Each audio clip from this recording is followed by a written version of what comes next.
Today, I want to talk about the foundations of music theory. This will be a little bit different than Music Theory 101, or if you took music theory in band or choir. A lot of times, there you're just learning the rules, learning how things work, what keys have what flats and what sharps. This is going to be a little bit more why that is. So I want to break it down a little bit. We stand on the shoulders of giants. A lot of the problems, like um, that we have with music, have been worked out. We don't think about it much anymore. Temperament was a huge thing, and I will do a separate video on temperament. But to understand temperament, it's very helpful to have a foundation for music theory and understanding of that. So, for about 99.8% of human history, there's been three ways to make a note, to make a sound. There is percussive, there is wind, and then there's vibration of a string. And all I know, vibration is the way. There's only one way to make music, and that is to move air. But it helps to be able to categorize certain things. So with like percussive, for instance, that's your drum, your hands clapping. That might be the oldest way to make music. With the wind, if you go outside, you can hear the wind. But it also might be like a pan flute or an actual flute that we know. Pan flutes are pretty old. And then the string vibration. Think about that. Think about a harp, a guitar. Those things vibrate the string. Then there's also ways that combine different different techniques.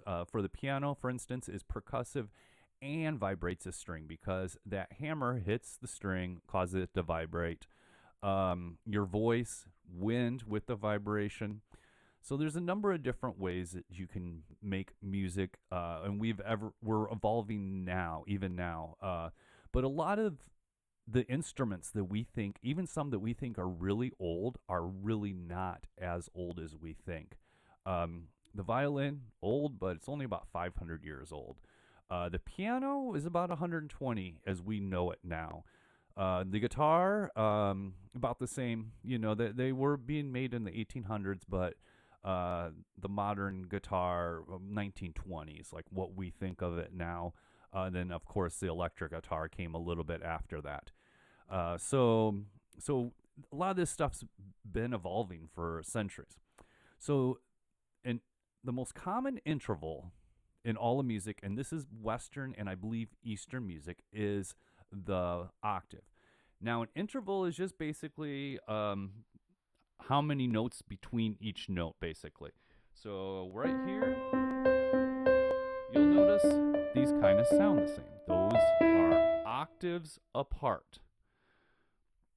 So, and how in Western music we have 12 steps in between the octaves, and you'll notice each step we go a half step. And if you'll notice, piano's great for teaching music theory because it's all laid out in front of you. It's not like on the guitar where there's like 3, 4, 5 different places you can play the same note. When I play middle C, that is the only place that middle C occurs. There are other C's on the piano, but that is the only place for middle C. Now you'll notice there's also black keys. Those are called the accidental keys, and they weren't. It wasn't always this way that you see the modern piano, and I'll talk more about that when I talk about temperament. So if you'll notice, between here and here, there is no black key. That's a half step. This is a half step. From here to here is a whole step, also known as semitones. So a semitone is just a half step. Now, the basis of everything in Western music is the Ionian mode, also known as the major scale. It's very pleasing. When you hear it, you will know it.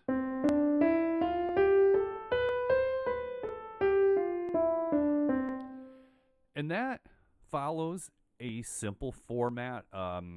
it always goes whole, whole, half, whole, whole, whole, half. So we go back to the keyboard, we look at we start in the key of C.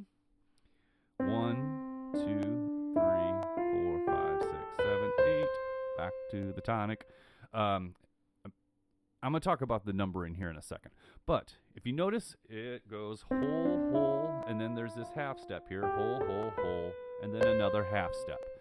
If we want to play in a different key, we follow that same formula, that same format, whole, whole, half, whole, whole, whole, whole, half. So let's say we want to do in the key of G. We follow that up, and in order to follow that format, we have to add that F sharp in there. So any key, we can play in any key with that. You just follow that. If you want whatever note you start on, if you follow that formula, you will have the major scale in that. So now I mentioned the numbers a little bit. So in the key of C, for instance, we have those numbers. 1, 2, 3, 4, 5, 6, 7, and then 8 or back to the tonic 1. Depends. Sometimes you'll have like a 9th chord or something, or an 11th chord, but you can also think of it as going back to the tonic.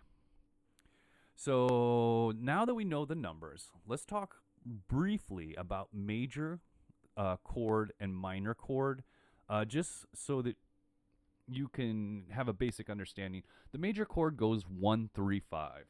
So it sounds something like that. So then if we lower that third a half step, we get a minor chord. And you'll notice this kind of sounds happy. This sounds a little bit dreary.